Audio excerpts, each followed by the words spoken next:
আসসালামু আলাইকুম সবাইকে। তো আমি আজকে আপনাদের সাথে হোয়াইল লুপ নিয়ে আলোচনা করব। চলুন আর দেরি না করে শুরু করা যাক। তো আপনারা যদি আমার ফর লুপের ভিডিওটা এর আগে দেখে থাকেন তাহলে বুঝবেন যে লুপের কাজটা কি। লুপের কাজ আর কিছুই না, একটা কাজকে বারবার করা। হোয়াইল লুপ ফর লুপ থেকে কিছুটা সিম্পল আর কি।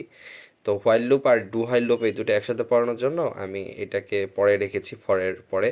তো ফরটা যদি আপনি বুঝে থাকেন তাহলে হোয়াইল লুপ বোঝাটা কোনো ব্যাপারই না। তো এখানে সিনট্যাক্সটা কিছুটা এরকম, হোয়াইল কন্ডিশন, এখানে ফার্স্ট ব্র্যাকেটের মধ্যে কন্ডিশন থাকে, দেন কোড ব্লকের ভিতরে যে কন্ডিশনের উপর বেস করে যে কোড ব্লকটা এক্সিকিউট হবে সেটা দেওয়া থাকে। তো আমরা আমাদের শুরুটা করে নিই। Hash include stdio.h integer main,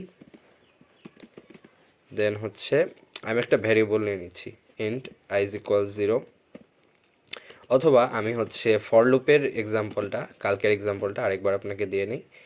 i is equal 0, i is less than 10, i plus plus. এটাকে আমি যদি প্রিন্ট করতে চাই, মানে আয়ের ভ্যালুটা কি থাকতেছে প্রত্যেকটা লুপের ভেতরে সেটা যদি আমি প্রিন্ট করতে চাই, সেই ক্ষেত্রে আয়ের ভ্যালু 0 থেকে 9 পর্যন্ত প্রিন্ট করবে। সেটা আগের ভিডিওতে আমরা দেখে এসেছি। তো আমি যদি সেম কাজটা এবার আমি যে ভ্যারিয়েবল নিতে চাচ্ছি, যে ভ্যারিয়েবলটা আমার সেম কাজ করবে আর কি, এখানে আই যে ভ্যারিয়েবলটা কাজ করতেছে, যে ভ্যারিয়েবলটা সেম কাজ করবে। তো সেটা করার জন্য এখানে আমি দুইটা ব্যাকস্ল্যাশ এন দিয়ে নিই, দুইটা কোডকে আলাদা করার জন্য। তো আমরা জে এর ভ্যালু প্রথমে 0 দ্বারা ইনিশিয়ালাইজ করলাম, অথবা জে ডিক্লেয়ার করলাম, দেন জে এর ভ্যালু আমরা 0 দ্বারা ইনিশিয়ালাইজ করলাম, দেন হোয়াইল লুপ দিলাম, হোয়াইল লুপের ভেতরে কন্ডিশনটা দিলাম, কন্ডিশন হচ্ছে জে ইজ লেস দ্যান 10। এর ভেতরে অপারেশন থাকবে, অপারেশনটা হচ্ছে প্রিন্টএফ পার্সেন্টেজ অফ ডি, মানে যে এর ভ্যালু আমি প্রিন্ট করতেছি, যে দেন এই কোড ব্লকের ভেতরে আমি যে এর ভ্যালু ইনক্রিমেন্ট করতেছি। এই দুইটা কোড সেম জিনিস, জাস্ট ভ্যারিয়েবলের নামটা ডিফারেন্ট। হ্যাঁ, তো আপনি যদি এটা রান করে দেখেন তাহলে 0 থেকে 9 এবং আবার 0 থেকে 9 প্রিন্ট করতেছে। তো হোয়াইল লুপ কিছুটা এরকমই। ফর লুপে যে কাজটি আমরা এক লাইনের মধ্যে করতাম, তিনটা অংশে ভাগ করে সেমিকোলন দ্বারা, সেটি আমরা তিন জায়গায় করতেছি। এখানে হচ্ছে সেই ইনিশিয়ালাইজেশনটা, এখানে হচ্ছে কন্ডিশন চেক, এখানে হচ্ছে কোড ব্লক এক্সিকিউশন, আর ইনক্রিমেন্ট ডিক্রিমেন্টের যে পার্টটা ছিল সেটা আমরা কোড ব্লক এর মধ্যেই রেখে দিচ্ছি। তো এখানে ফ্লো অফ এক্সিকিউশনটা দেওয়া আছে, আমি এটা সাইডে আপনার জন্য লিখেও দিতে পারি। এক নম্বরে থাকতেছে ইনিশিয়ালাইজেশন,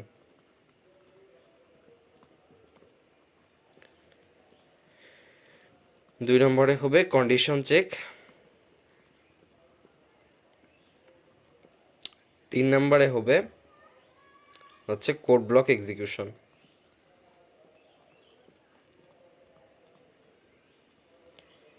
তো এই কোড ব্লক এক্সিকিউশন হওয়ার পর এখানের মধ্যে কিন্তু এই ইনক্রিমেন্টটা থাকতেছে, অর্থাৎ কোড ব্লক এক্সিকিউশনের ভেতরেই আমার ইনক্রিমেন্টটা থাকতেছে, অথবা ডিক্রিমেন্ট, আপনি যেটা করতেছেন আর কি, লুপটাকে যেন ইনফাইনাইট লুপ না হয়ে যায় সেটা থামানোর জন্য আপনি যা করবেন সেটাই আর কি। এরপরে আবার কোড ব্লক এক্সিকিউশন হওয়ার পর, মানে এই শেষ লাইনে আসার পর এই সেমিকোলন আগ পর্যন্ত, দেন সে আবার যাবে হচ্ছে কন্ডিশন চেকে।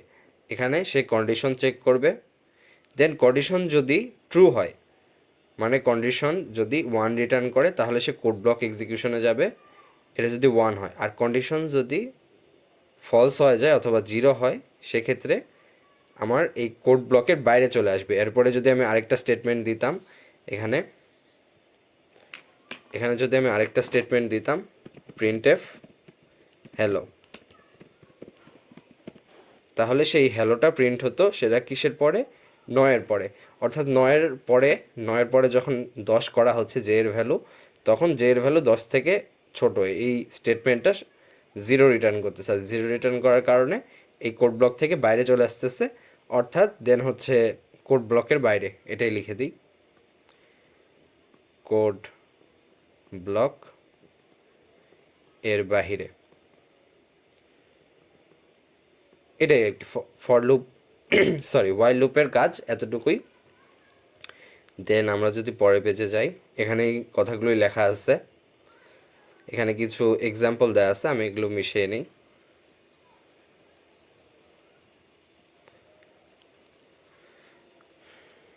হ্যাঁ, তো এক্সাম্পলের ক্ষেত্রে এখানে একটি ভ্যারিয়েবল নেওয়া হয়েছে আই, আয়ের ভ্যালু 0 দ্বারা ইনিশিয়ালাইজ করা হয়েছে। এখানে কাউন্ট ভ্যারিয়েবল নেওয়া হয়েছে। আপনি যদি এতদিন আমার সি প্রোগ্রামিংয়ের ভিডিওগুলো দেখে থাকেন তাহলে ভ্যারিয়েবল নামের উপর তো জিনিসটা ডিপেন্ড করে না, আপনি যা খুশি তাই নাম রাখতে পারেন।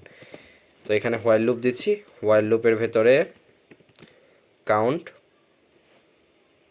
আবার কাউন্ট লিখতেছি দেখে দেখে, i is less than equal 5, তাহলে আমার হচ্ছে print f percentage of d backslash n i, অথবা আয়ের ভ্যালু আমি প্রিন্ট করতেছি বারবার। এখানে যদি আমি এই ইনক্রিমেন্টটা না করি তাহলে কী হবে, এটা ইনফাইনাইট লুপ হয়ে যাবে, 0 0 0 প্রিন্ট করতে থাকবে, কারণ আয়ের ভ্যালু এখানে আর বাড়তেছে না। এখানে আমি দেন আই প্লাস প্লাস করে দিলে আয়ের ভ্যালু বাড়তে থাকবে এবং লুপটা এক সময় যে শেষ হয়ে যাবে।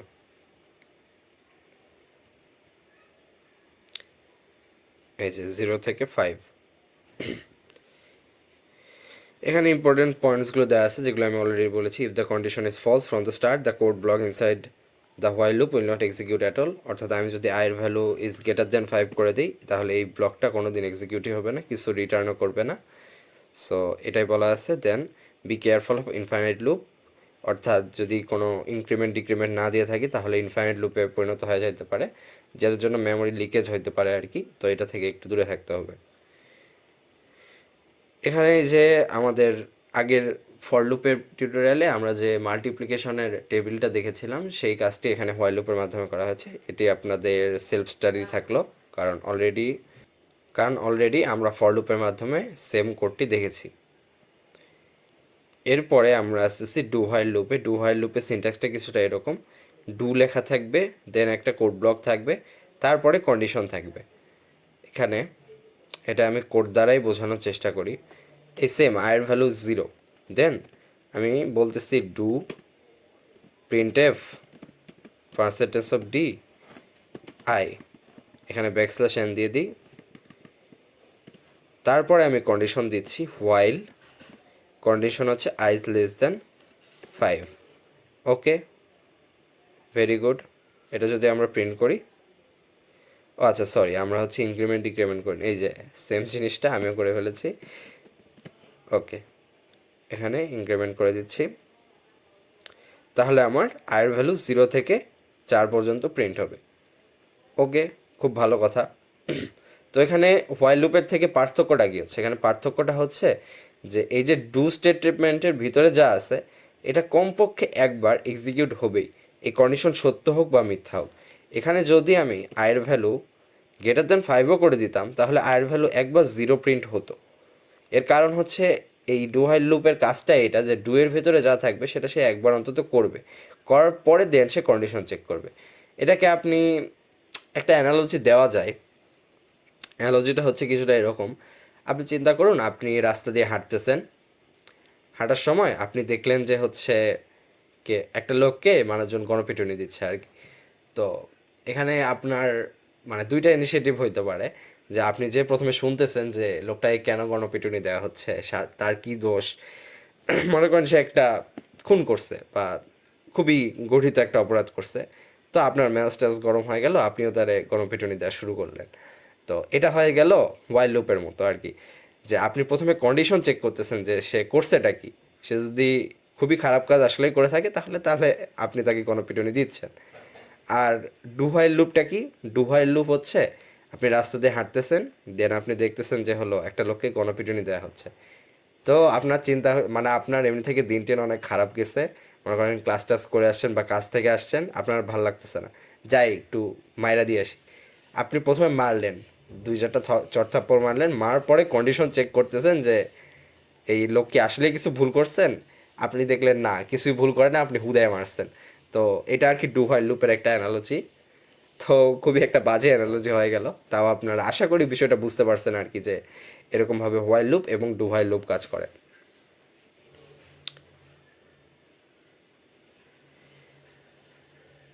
এখানে ফ্লো অফ এক্সিকিউশন দেওয়া আছে, এরপরে সেম উদাহরণটাই দেওয়া আছে আগের বার যে হোয়াইল লুপের মাধ্যমে আমরা উদাহরণটা করেছিলাম, এগুলো এক্সপ্লেন করা আছে। দেন টেবিলের মাধ্যমে আমরা হচ্ছে দেখানোর চেষ্টা করেছি যে হোয়াইল লুপ এবং ডু হোয়াইল লুপের মধ্যে পার্থক্যটা কি। আমার এই এক্সাম্পলের পরে আপনার ডু হোয়াইল আর হোয়াইল লুপের মধ্যে পার্থক্য করতে সমস্যা হবে বলে মনে হয় না। এরপরে আমাদের কিছু এক্সাম্পল আছে, হোয়াইল লুপের এবং ডু হোয়াইল লুপের। তো এই এক্সাম্পলটা আমরা দেখার চেষ্টা করি। মনে করেন এই এক্সাম্পলটা আমি এটা কপি করে নিচ্ছি, আপনারা এই কোডগুলো অবশ্যই বাসায় বসে বসে লিখবেন। আমি এটি কপি করে পেস্ট করে দিচ্ছি। কোডটি রান করলে আপনি বুঝতে পারবেন এটা কাজ কি। ইন্টারের নাম্বার পজিটিভ অনলি।